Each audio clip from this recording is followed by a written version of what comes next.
We're live, Listen, episode 111. Terrible game, no doubt, right? But for anybody who lives by the gospel according to Frank, for any of the Flemings out there, what the fuck is the point of being a Mets fan anymore? I mean, Clem literally he clapped when we lost. It was the final out. He goes, there it is. There you go. And I'm like, you're happy they lost, Frank. You like, what is the point? It was one thing when you're rooting against the Mets when it was the Wilpons because you almost felt like you wanted them to lose to get something to change. But now we've got our guy, and if you're not going to root for a little ninth inning rally, like what's the point of being a baseball fan if it's the bottom of the ninth, top of the ninth, bases loaded, and you got to run in, and now all you need is a base knock, and you're not going to be like rooting for it. If you're rooting against it, then why even fucking be a fan in the first place? He's smiling. He's smiling. He's laughing. Frank has become all he despises. Yes. It sounds like. It's it was funny though. It's tough because I'm sitting there. So let me paint the picture. I'm in the studio. I really didn't get to see any of this game. Last I saw it was 1-1, and then I come out of the studio. Frank comes out of the green screen room and he goes, "Platinum sombrero!" right in my face. And I was like, oh, fucking A, what do we got here? And then so I hear about Javi Baez, and I'm like, listen, Frank, he won the game for us yesterday. He basically like single-handedly won the game, and this is what Javi Baez does. You know he's going to be good sometimes, great sometimes, and you know he's going to be terrible sometimes. So then I'm like, all right, I got to believe, whatever. Long story short, we all end up watching. We have a whole gambling cave of TV screens. We end up watching on one laptop screen at Jack Mac's desk. It's me, Big Ev, Marty, Jack Mac, Frank, Big T, everybody crowded around this one thing. The new girl and her mom, the TikTok Kim, they're filming us because they're like, look at these fucking Coffee animals. Kim. Yes, Coffee Content Kim. She's like, we're at the zoo watching these animals. And I'm sitting there trying to combat Frank. Everything he says, he's like, Frank's hating on Brandon Drury. Brandon Drury has been like fucking Mickey Mantle since he's got here, okay? So I'm like, dude, it's Brandon Drury. Shut the fuck up. He goes, no, it's Brandon Drury. Then Albert Almora gets up, and he's like clowning Almora. And I'm like, dude, he's 3 for 4 today. He's having a great day. But I will say, it's tough when you're trying to be Mr. Positive and your fate lies in the hands of Albert Almora. Like, there are some times where it's like, oh, fuck. I'm sitting there the whole time going, yeah, of course there's no way he gets a hit here. It's Albert Almora. I don't care if he's 3 for 4. I don't care if he's 33 for 44 right now. He's not going to get a hit because he's just not going to get a hit. It's Albert Almora. So as much as he's an asshole, and as much as I can't fucking stand it, and as much as I hate anybody who in this era of Cohen baseball is still so negative, there are times where, of course, there's the Mets are still the Mets, and that's one of those fucking moments. I didn't even see the 3 runs. How did they? Was it bad, or was it just? It was Familia, and he almost had like a strikeout. It could have been there was a call that went either way, and then like it just kind of snowballed. But also, like, so you weren't watching the game. This was a C-wordable game, and there was a few people I think on the timeline that were C-wording. I will not say that word until it has to be said. But this was every Mets. Like, Kevin, you didn't see the game today, yet you've seen this game 1,000 times just this year. They had the bases loaded with no outs in the first inning. So that's all you need to know is they had bases and they didn't score at all. And then every inning, the fucking Gary kept saying like, the Mets have not gone down 1, 2, 3 at all today. So every fucking inning they would get a base runner on and strand him or multiple base runners on base. And it was in a season full of frustrating games. The Mets offense is our enemy. Like, you're like looking around, you're like, who's the murderer? It's not the pitching. It's not the defense, which has been incredible. It's been the offense. And we've kind of been like, all right, if the offense can just pick it up, at some point you just have to say it's not going to happen. We were hoodwinked by fucking Hugh Quattlebaum. We got Chili Davis out of town, and we hired a YouTube star to fix our fucking – I mean, that's like a Barstool thing to do, right? Let me just give some stats here just because I pulled them out. They haven't scored more than 5 runs since July 21st, the Reds game. And their last 12 games, this is their offensive output. 0, 1, 5, 2, 3, 2, 5, 1, 3, 4, 3, 1. Fucking Mike Francesa. I'm just reading numbers. That's where I'm at. I'm Francesaing myself. Now, I mean, like, I know some people are mad that the Mets didn't address starting pitching or the bullpen at the trade deadline. And I understand it because we could always, every team pretty much could always use another bullpen arm.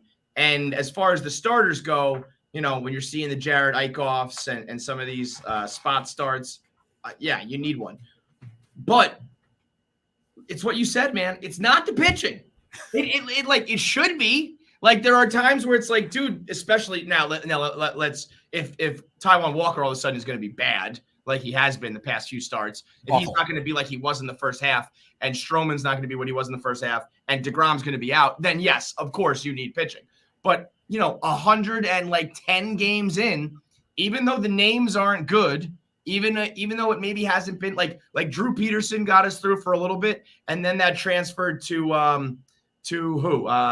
To McGill, and then that transferred to Eichhoff for a start, and then Joey Fuego was there. Fuego, yeah. So there hasn't been one guy, but there's been enough cobbling together that pitching has not been the problem. So when it's like, how could we not get any pitching? I get what they're saying. Of course, I would have loved to upgrade everywhere, but it's like, really, the problem is just the fucking offense. If the Mets weren't injured and the Mets got hits and scored runs, they would be far and away in first place now. So as much as, the pitching is not glamorous and not like rock solid by any means, and at any moment, it's like the pitching's a house of cards, but the house is standing 110 games in. And it's like, at some point, that house is the house. But it's just the fucking offense, man. And, they've been the team. If they score 4, they win. And they just can't score 4 all that often. And it's crazy to think that, if they didn't get injured and some of these guys, I mean, like, here's the difference. Here's what I will still say about the Mets, even in the Cohen era. How can Michael Conforto be batting $199? Like, there's slumps, and then there's bad years, and then there's like, you're batting under 200. Like, how does any veteran of baseball, let alone one that was seeking $180 million deal or whatever he wanted, how can you regress so much that you're batting under the Mendoza line? How can Lindor, I know he's been regressing for a little while and there was some concern about where he was trending, but how can he be batting 210? How can some of these guys be so bad? I don't know. We had someone I think McNeil go from like 330 to 270. We're talking about like monstrous drops in numbers that if it was a different team or different players, I'd be like, this must be steroids or something, because no natural cause would be this great. And it's the Mets. It's like, no other team. Tell me another player in the league right now that we were expecting to have like one of their best seasons, and then they have a 1 handle on their batting average. That just doesn't happen. It's like the Mets. The Mets, it does. The Mets are the only team where the opposition is still allowed to use sticky stuff. That's what it feels like. Yes, it feels like that's the only way. We had someone reached out, someone on Twitter, Pete Jeffrey said he's no longer Michael Conforto. He's now down to Mike Conforto. And then Ben Yoel said he should change his name to Giancarlo Conforto, so that we could then maybe just start mashing more. I hate him. I hate his guts. But if you want to give him the Canofor title from Frank Fleming, he's been that bad. He is that fucking bad that I think he should just be benched at this point. You know what the real thing is? I don't think he has like the mental, I don't think like Lindor, I think will just keep on grinding. And I feel like, he raised his batting average like 40 points, even though it was still ugly. He started to dig out of it. And I think there's a chance that if his oblique isn't hurting him too much, I could see Lindor coming back and just starting fresh and being good. I just feel like Conforto is probably like packing it in. Like, I don't know what's wrong. I'm terrible. I'm awful. He's like the Frank the Tank at the plate, where it's just, I don't think there's even a chance he turns it around a little bit, man. He's that lost. I know. This is like you're the fucking couch, you're playing like psychologist from the couch or whatever. Like that is like a fan thing to do, and it does feel like. And you've always heard that Conforto thinks he's never going to come through when it matters, other than a few hits he had here and there. And this does feel like he's like just eating himself alive, and he's drowning in it. So, by the way, I mean, people like Frank don't help that situation. And at some point, it's like, hey, you're a big leaguer, you have to deal with this shit. But it doesn't do anybody any fucking good, Yeah, and I don't like Taijuan Walker. You said I think he has a 12 ERA in the 4 starts since the All-Star game. Another one. Like, how does that happen, Clem? Like you can certainly brace yourself. We've seen it with the Mets all the time, where it's like we know when a player is good and when it's smoke and mirrors. And Taijuan Walker was so good that even I was like, okay, he's just he's a good pitcher. And even if he regresses, it's still going to be good. How does he regress this much? It's insane. How does everyone go? How does even the good players all of a sudden play like awful? How does that happen? I don't. I honestly all right. So Taijuan Walker, this is because I was talking about this yesterday in the office. Like what I'm telling myself is maybe he has a little tweak. Like we were lucky he stayed healthy. That's always been his bugaboo, and the fact that he was able to like make it that far, I think that maybe he pitched in the All-Star game, and it's really like after that it just went down a fucking cliff. Conforto, I have no fucking answer for. I'm out of answers, and it's like at this point, this team, this collection of guys who should be so good, and then you put them in the lineup and they get their numbers usually, and they just don't. Nothing works from it. You know what I'm going to compare it to? This Mets lineup is like the cast of Freaks and Geeks. You look at that cast of Freaks and Geeks, you're like fucking murder, bro. You had ratings. You had James Franco, you had Jason Segel, you had Seth Rogen, you had Judd Apatow running the whole show, Martin Starr. You had all these fucking guys that became like movie stars and TV, all this kind of shit.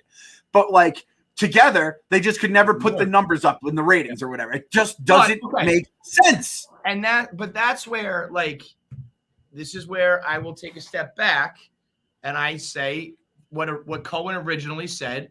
We are on a 3 to 5 year plan. And if year one is this team was in first place for 130 fucking straight days and then ran out of gas because there's some guys who didn't have 162 games in them and the injuries ended up biting them. And there was a couple mental issues that I think I'm not okay with it because it's like clearly that's an opportunity lost because the division was so bad this year. But if year one, let's say in year 4, let's say we make it to the World Series, God willing, we have a run and you can look back at the progression. Like year 1, they were pretenders. We thought we were contenders, but we were frauds. But we knew that in year 2, what we needed to work on was, this, that, and the other thing. And then year 2, you address some of those problems. And year 3, it all starts to come together. I'm okay with this being like the first step towards the ultimate goal under the Cohen regime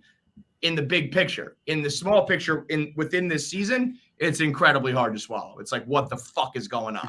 But, if we're 6 months from now, we're in the middle of the off season, and I can say well, here was the good from this year and here was the bad, and we address it. And now, next year we hopefully right those wrongs. I can do that with a much more level head, a much more clear head. But right now it is hard to watch. It's big. This is a feeding frenzy for the negative Mets fans, and Frank's having it at the time of his life right now. That's the problem. They enjoy it. No, they enjoy it. If you are a Yankee fan and you want to hate the Mets or whatever, Phillies fan, Braves fan, whatever, put it this way. Big T was standing right next to me. Big T is a Braves fan. He goes, I need the Mets to lose right now, and I want them to win to shove it in Frank's face. That's how ridiculous Frank gets with it. And it's like, I don't care what he says.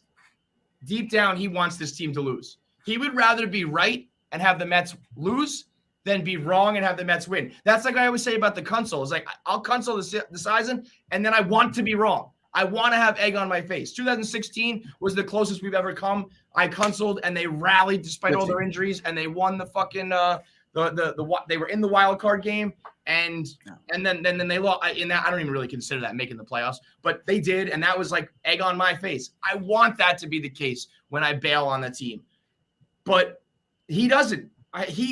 There are Mets fans out there who relish being right and getting it right, and then and the Mets losing, and I told you so. It's like, what's the fucking point, man? Yeah, no, there's been a lot of it, and hey, like let them do their things. I have no, it's positive vibes only the time. I am muting motherfuckers. If I have like consistent negative people, you're out. If you want to have one tweet, I could yank it. If you want a C word, I understand. I'm with you. But the constant like just down in their dumps, Mets fans. There's no fucking there is a reason for it because this has been a fucking nightmare of a run. But come on, man, bro. Top of the ninth, bases loaded. Drury hits that like bouncer off the mound under the glove, scores a run. If you're a Mets fan, what is your reaction in that moment? I said, I can't believe they keep giving it. I am so happy because we've been on the other side of that how many times where we're the ones who are giving up. It's a familiar inning. That guy just had a familiar inning, that closer. And you know what Frank did? He goes, well, the game's not over yet. They haven't won. They're still losing. It's like, if you can't cheer for a run in the middle of a ninth inning rally, then why the fuck are you even watching the game? Yep. Why are you even a Mets fan, dude? It's so stupid. It's so stupid. So where are we at on the console meter? I could say it if I'm using it as a term in terms of the meter. So where are you at right now in the console meter? As I said on the rundown, as I've said to you, I think on a previous episode, if and basically when they announce that Jacob deGrom is either out for the season or being pushed back again, and we only have him for like a couple of starts, or if he's out completely. If that's the case, the season has been canceled. It'll be a retroactive cancel back to July 30th when we first found out Jake was hurt. If we're talking, if we're gonna say that Jake is back, here's what I'll say. I will wait until Jake.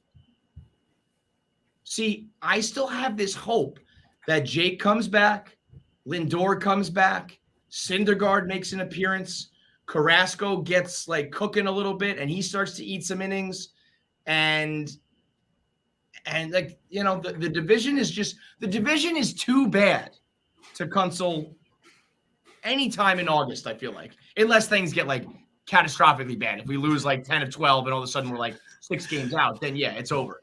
But the division has proven to be a bunch of 500 teams, and this team's a wild card with how they play, who they're playing against, and what level they play at, and their injuries, both good and bad. Like, you could get the cavalry still could be coming. That I you know, it's in the orange. It's at the very last block, the console meter, before we actually do it. But I think you're crazy. I just, you know, there's been some bad times, but there's been some magical times with this team. And I don't want to be on the wrong side of the console. Anytime I console with the Wilpons, I was truly, genuinely, wholeheartedly comfortable that I would never be in a position where all of a sudden we make it to October and I'm the guy who bailed on the team.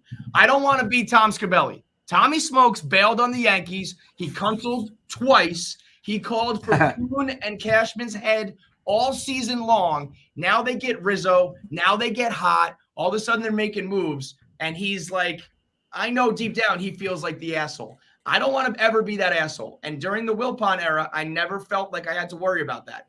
With the Cohen era and the Lindors and the Petes, and you get some swagger and you have a Cy Young winner, and a shitty division, I'm just not ready to be that guy in case the unthinkable happens and they somehow turn it all around.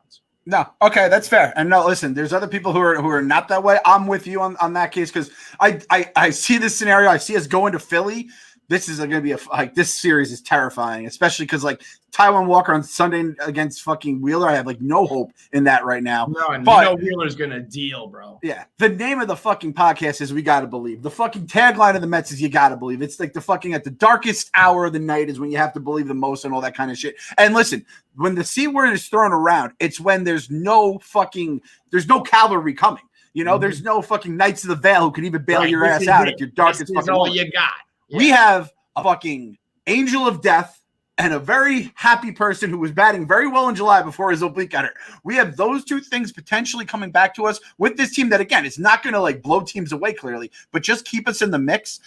And again, that fucking 10 of 12, it's like if say hypothetically the Giants and the Dodgers for nothing but in 2 weeks in a row, like that would be a potential case where that could happen. But you know what? Like this team has answered the bell enough times it made no fucking sense. Like not having the Marlins and the Pirates on the schedule. I'm like, thank God we finally get a break from those guys. Right? This is what the Marlins do. We fucking know what they do. And that's the thing too. I knew what would happen with the Pirates. The Marlins always do it to us. These things are kind of going according to plan. I think long term now that Cohen's in town. And I think to myself, I don't want to look back and be the guy who on year 1, on month like 4, I was giving up on Steve Cohen. I'm riding with this fucking team. I'm riding this one into the fucking dirt, not because I think that we have a shot this year, because I think we have a shot 2 or 3 years from now. And I'm going to remember that this season was when it started. And this season was where we started it, but we got embarrassed and we came up and we learned. I'm not going to console now because I'm worried about down the road. And listen, let's do this interview thing and then and then we'll come back. So what? I'll X out of this and they have their own link. Yeah. Okay. I got a link here. Clem, do you have it? Yeah, I got the link. Yep. All right.